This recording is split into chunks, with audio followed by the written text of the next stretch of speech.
Di subuh yang mulia ini, di hari Jumat, kita kedatangan tamu dari Jayapura, yaitu pimpinan Pondok Pesantren Papua Madani, Masya Allah, Al-Ustaz Madu Malu. Mohon maaf mungkin nama tadi penyebutannya kurang tepat.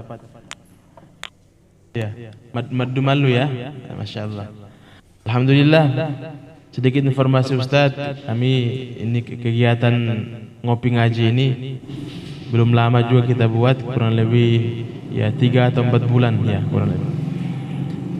Ini ngopi ngaji ini kepanjangannya, ngopi itu ngobrol perkara iman, perkara ikhlas, perkara apa saja Islam. Intinya kebaikan yang mana ini kita jadikan sebagai wadah untuk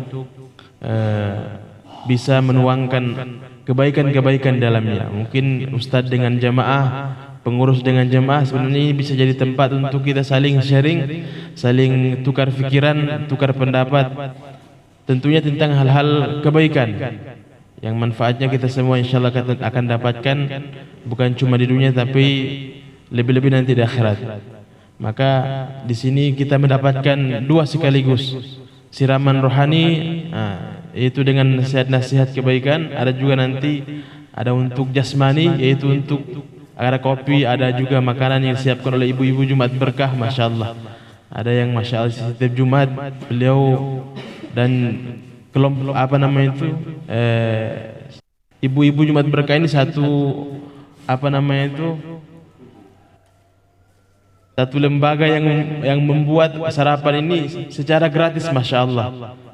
Ini tidak ada uang dari jamaah sedikit pun yang dikeluarkan, murni dari ibu-ibu Jumat Berkah, yang mana Masya Allah ini mereka selalu istiqomah.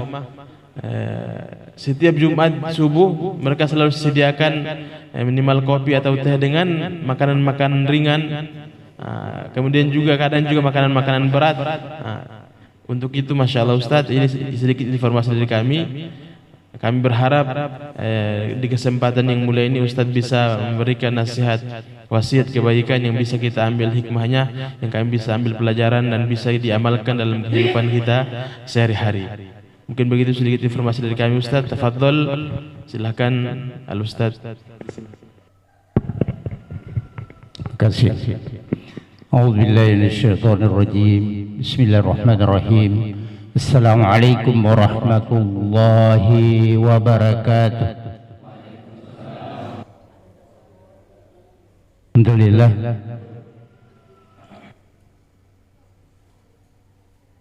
Alhamdulillah radhi khalqal maut wal hayata liyabluwakum ayyukum ahsanu amala wa huwal azizul ghafur.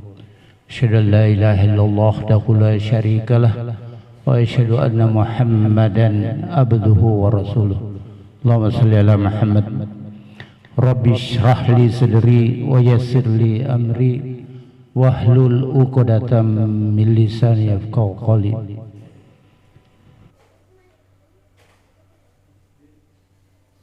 Para ahli ulama, para masyayikh, para azatis yang dirahmati Allah Subhanahu wa taala, Bapak Ibu yang hadir pada acara ngaji kopi ya. Kopi ngaji. Insyaallah. Luar biasa.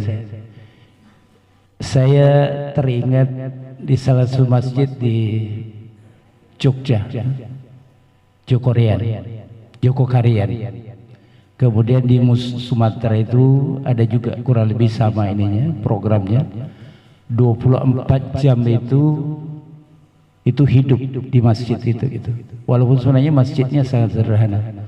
Tapi alhamdulillah disuruh ini Masya Allah luar biasa ya. Masjidnya begitu indah, cukup luas. Mudah-mudahan insya Allah kajian-kajian semacam ini terus berlanjut. Tawasau bil haqqi wa tawasau bis sabr.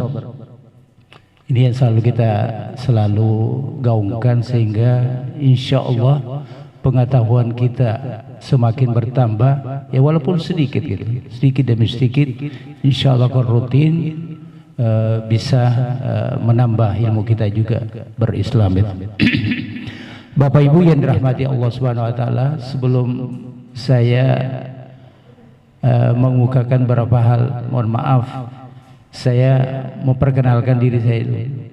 Nama saya Madu Malu, aslinya semuanya dari Sulawesi Selatan, Bone, Kabupaten Bone gitu.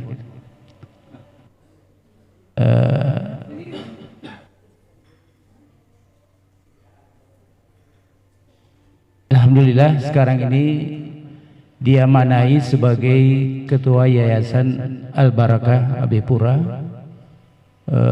Sekarang ini mengelola sekolah mulai dari TK sampai SMA, dan insyaallah sebentar lagi kami akan mendirikan perguruan tinggi namanya Universitas Papua Madani. Di level SMP itu kami ada pondok tahfiz. Jadi tahfiz ini adalah khusus menghafal, mulai dari bangun sampai tidur kembali itu adalah menghafal Al-Quran. Jadi gak ada pelajaran apalagi umum. Dan alhamdulillah baru berjalan kurang lebih 2 tahun, dan kemarin sudah ada yang diwisuda 3 orang. Alhamdulillah hanya dalam waktu 1 tahun 6 bulan 30 juz. Kemudian ada juga yang 2 tahun. Alhamdulillah bisa berjalan, dan mudah-mudahan mohon doanya semoga terus berkembang insyaallah. Dan kami itu baru berjalan kurang lebih 15 tahun. 15 tahun mulai dari merintis sampai sekarang kita ingin mendirikan perguruan tinggi. Perguruan tinggi ini ada 5 prodi namanya itu, mulai dari bisnis digital, kemudian farmasi, terus penjaskes, ada rekayasa komputer sama ilmu komputer. Jadi ada 5 prodi. Alhamdulillah, mudah-mudahan insyaallah dalam waktu dekat bisa. Bapak Ibu yang dirahmati Allah Subhanahu wa taala, insyaallah pada kesempatan subuh hari ini saya akan membawakan ada 2 kisah. Insyaallah dengan 2 kisah ini bukan berarti amal kita itulah yang memasukkan kita ke surga. Jadi insyaallah pada malam ini adalah amal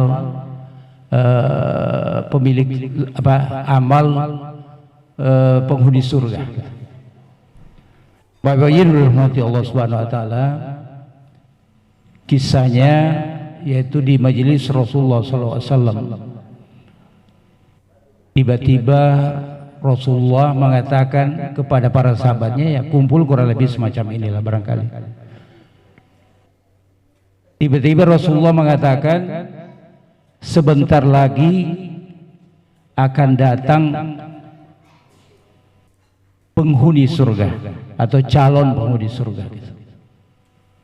Para sahabat tentunya heran, dan sahabat siapa gerangan yang akan datang itu. Dan alhamdulillah pas Rasulullah sudah selesai menyampaikan, kemudian si fulan dari kaum Ansar itu datang setelah mengambil wudhu dengan janggut yang lebat, apalagi bekas wudhu itu jatuh gitu. Tapi para sahabat belum tahu itu bahwa inilah penghuni surga. Itu di hari pertama. Kemudian di hari kedua Rasulullah lagi mengatakan kepada para sahabat, dia kumpul-kumpul habis sholat di majelis Rasulullah, beliau bersabda lagi bahwa sebentar lagi akan datang calon penghuni surga. Tentu sahabat heran, siapa gerangan yang menjadi calon penghuni surga. Nah, pas di hari yang ketiga sabda Rasulullah dengan kata-kata yang sama bahwa sebentar lagi akan datang penghuni surga. Kemudian salah satu sahabat yang penasaran namanya Abdullah bin Amr bin As. Setelah menutup majelis, kemudian secara diam-diam dia mengikuti si fulan tadi yang Ansor, dari kaum Ansor itu, sampai ke rumahnya gitu. Ya. Setelah sampai di rumahnya, kemudian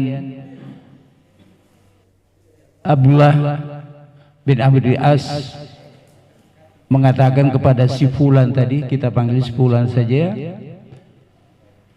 bahwa saya sedang ada masalah dengan orang tua saya, sehingga dalam 3 hari saya tidak boleh pulang. Bolehkah saya menginap ke rumah si fulan? Setelah merenung sejenak, kemudian dia menjawab bahwa boleh.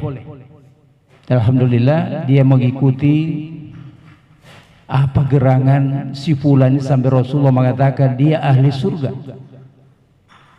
Dia ikuti dari pagi, dari bangun dia sholat subuh seperti biasa, kemudian tidak ada tahajud juga, tidak ada sholat duha, pokoknya tidak ada, biasa-biasa saja gitu. Jadi semakin penasaranlah Abdullah bin As, ya, bin Amr dan bin As. Setelah nginap hari yang kedua juga demikian, hari yang ketiga juga demikian. Jadi Abdullah ini sangat penasaran sekali, yang pada akhirnya dia mengatakan kepada si fulan tadi bahwa kira-kira apa amalan apa yang dilakukan sehingga Rasulullah sampai menjamin bahwa dia ahli surga. Dia diam saja, fulan itu diam saja, karena dia merasa tidak melakukan apa-apa gitu. Setelah Abdullah bin Amr bin As itu pamit, dia berjalan kira-kira 3 langkah, kemudian dipanggil gitu. Dipanggil oleh sepulan tadi yang punya rumah, kemudian diceritakanlah bahwa saya sebelum tidur itu saya memaafkan seluruh yang pernah menyakiti saya maupun yang tidak menyakiti saya. Jadi itu amalan yang dia lakukan itu. Hanya memaafkan sebelum tidur, dia memaafkan saudara-saudaranya sebelum dia minta maaf itu. Itulah yang terus dilakukan. Tidak ada benci, tidak ada apalagi, tidak ada cemburu umpamanya gitu, tidak dengki dan lain sebagainya gitu.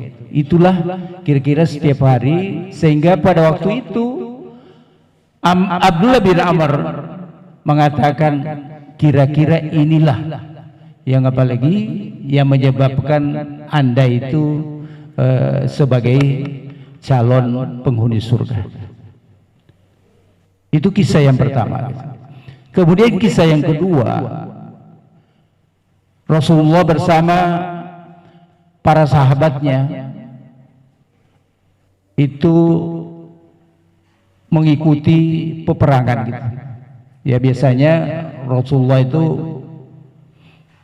apalagi menggerakkan para sahabat untuk melakukan perang.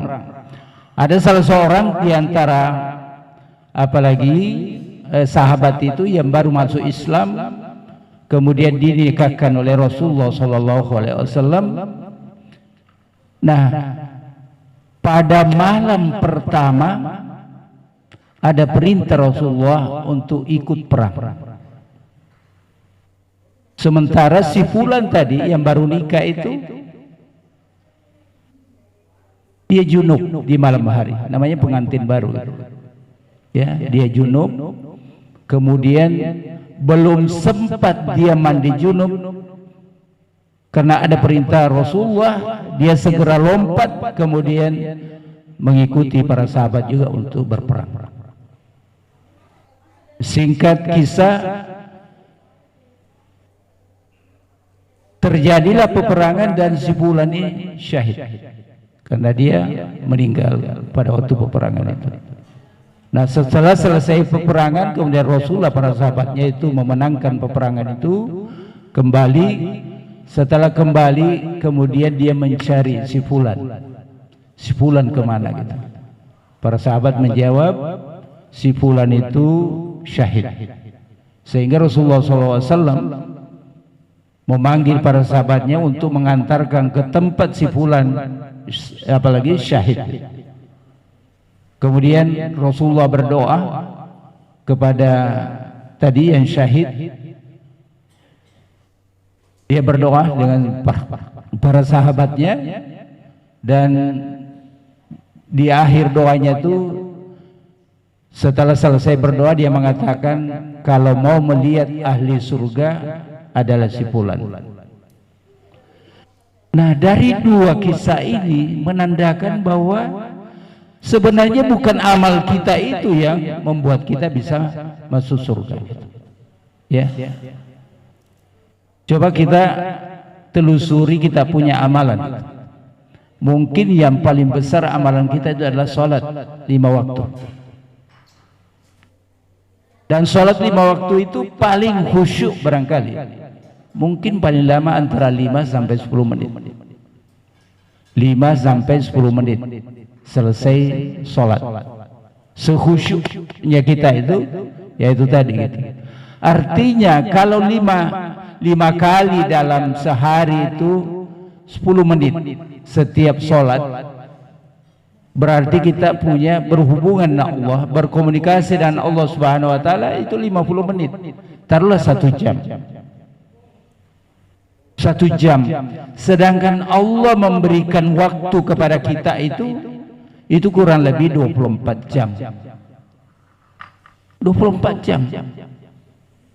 Sholat yang kita lakukan juga belum tentu diterima, karena pada waktu kita takbir, kemudian pikiran kita melalang ke sana kemari gitu. Ingat jualan kita, mengingat apalagi pekerjaan kita dan lain sebagainya gitu. Itu belum tentu juga diterima oleh Allah Subhanahu wa Ta'ala.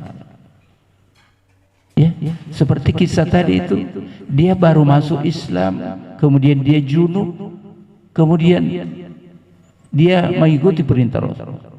Artinya di sini diambil bahwa ketaatan kepada Rasulullah SAW itulah yang menyebabkan Rasulullah menjamin dia masuk surga.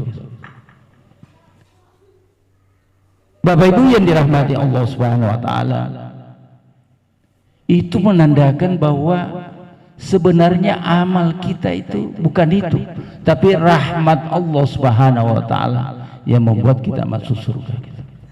Ya, dari kisah yang tadi yang saya sampaikan itu, bahwa itu karena rahmat Allah sehingga kita bisa. Termasuk Rasulullah SAW yang tidak pernah alfa sekalipun salat tahajud. Saya dibayangkan, karena amal kita itu sangat kecil di sisi Allah Subhanahu wa Ta'ala. Ya. Tapi kita sering merasa bahwa saya sudah sholat, sudah puasa, apalagi Senin Kemis, kemudian amalan-amalan yang lain, sehingga kita merasa bangga, merasa sombong apa yang kita lakukan. Tapi tidak demikian. Ya. Bapak Ibu yang dirahmati Allah Subhanahu wa Ta'ala, dalam surah sabda Rasulullah SAW, Inna Allah la yanzuru ila suwarikum wa amwalikum walikulli yanzuru ila qulubikum wa amalikum. Jadi sesungguhnya Allah Subhanahu wa Ta'ala tidak melihat kalian dari rupa dan harta kalian, namun Allah Subhanahu melihat kalian itu dari hati dan amal kalian. Ini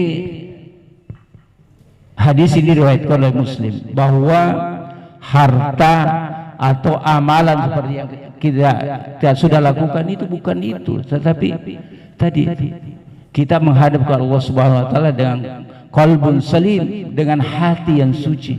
Inilah yang membuat kita insyaallah dimasukkan ke dalam surganya Allah Subhanahu wa taala.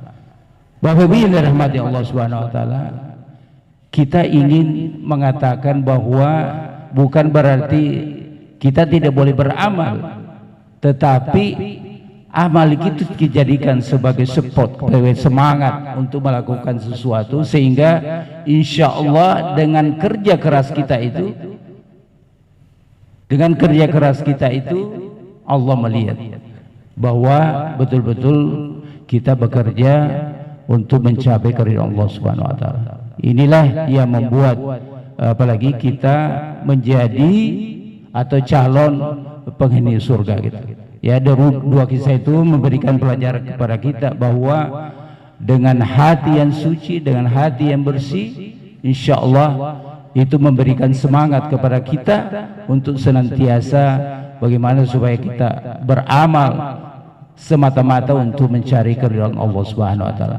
Termasuk apa yang kita lihat sekarang ini, ada donatur atau seorang yang alhamdulillah setiap Jumat di acara kopi ngaji ini alhamdulillah bisa terlaksana. Nah, kita doakan kepada yang memberikan atau yang menyiapkan sarapan berupa snack dan lain sebagainya itu, mudah-mudahan Allah menerima segala amalnya, segala sedekahnya, sehingga insyaallah itulah salah satu cara sehingga kita bisa dimasukkan dalam surga Allah Subhanahu wa taala. Bapak Ibu yang dirahmati Allah Subhanahu wa taala, ini kisah singkat. Nah, mudah-mudahan insyaallah ada manfaatnya terutama kepada diri saya pribadi, sehingga memberikan semangat kepada kita, memberikan semangat kepada kita semua untuk terus beramal dan terus beramal, mencoba mengikhlaskan niat kita, sehingga insyaallah semata-mata apa yang kita lakukan itu karena Allah Subhanahu wa taala. Demikian singkat acara singkat ini, kurang lebih saya mohon maaf. Hadallahu wa iyyakum ajmain. Assalamualaikum warahmatullahi wabarakatuh. Alhamdulillah. Sehat semua Bapak Bu? Sehat? Alhamdulillah.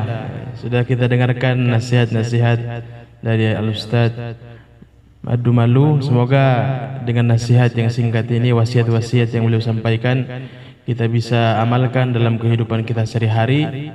Yang mana ada beberapa poin penting tadi kita dengarkan, bahwasanya kurang lebih begini, jangan pernah meremehkan satu amalan kebaikan yang kita lakukan dalam kehidupan kita, walaupun itu kecil, karena kita tidak tahu yang mana amalan kebaikan yang menyebabkan Allah Subhanahu wa taala rahmati, Allah ridho dengan amalan tersebut.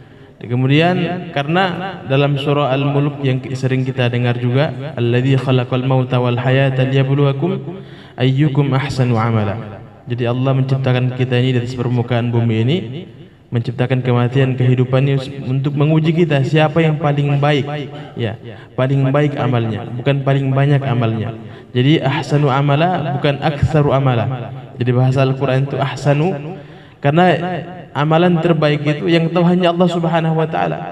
Maka penting dalam setiap amalan kita sertakan niat yang ikhlas semata-mata karena Allah Subhanahu wa taala. Karena sebesar apapun amalan yang kita lakukan, kalau tanpa disertai dengan keikhlasan karena Allah, maka tidak ada nilainya di sisi Allah Subhanahu wa taala. Sebagaimana Allah Subhanahu wa taala inginkan dalam setiap amalan kita, yaitu hanya mengharapkan ridhonya Allah Subhanahu wa taala. Dan Rasulullah sudah sampaikan, Allah tidak memandang rupa kita, Allah tidak memandang daripada amwal kita atau harta kita, tapi Allah Subhanahu wa taala memandang hati dan amalan perbuatan kita. Mungkin kurang lebih begitu penutup ya, yang sempat kita dengarkan pada subuh kali ini. Semoga bermanfaat buat kita semua, dan yang hadir pada ngopi ngaji pada subuh hari ini Allah Subhanahu wa taala terima kebaikan-kebaikannya kita. Kemudian Allah hapuskan kesalahan-kesalahan kita, dan kelak insyaallah di yaumil qiyamah, pada hari akhirat nanti, kita semua akan dikumpulkan di dalam majelis yang lebih mulia lagi, yaitu majelisnya Rasulullah dan para sahabatnya. Amin. Ya, kurang lebih demikian. Kami ingatkan kembali, itu hari ini adalah hari Jumat, bagi laki-laki ataupun siapa saja kita semua untuk bisa memotong kuku kita, memotong rambut kita, cukur yang bisa dicukur, cabut yang bisa dicabut. Kemudian apa nama itu? Bagi laki-laki jangan lupa mandi sebelum berangkat salat Jumat dan pakai pakaian kita yang terbaik, pakai parfum, wangian, datang lebih awal, duduk di saf yang pertama, maka kita akan mendapatkan begitu banyak pahala, banyak manfaat dari keberkahan hari Jumat, Masya Allah. Dan jangan lupa juga baca surah Al-Kahfi, kemudian membaca selawat kepada Rasulullah sallallahu alaihi wasallam. Demikian ini kita lanjutkan dengan doa makan. Allahumma barik lana fima razaqtana wa qina adzabannar. Silakan dinikmati Bapak Ibu hidangan yang telah disediakan oleh ibu-ibu, ngopi-ngopi ngaji, ibu-ibu Jumat berkah. Terima kasih ibu-ibu. Semoga Allah balas kebaikannya ibu-ibu semua, amin. Amin. Jazakumullah khairal jazaa. Assalamualaikum warahmatullahi wabarakatuh.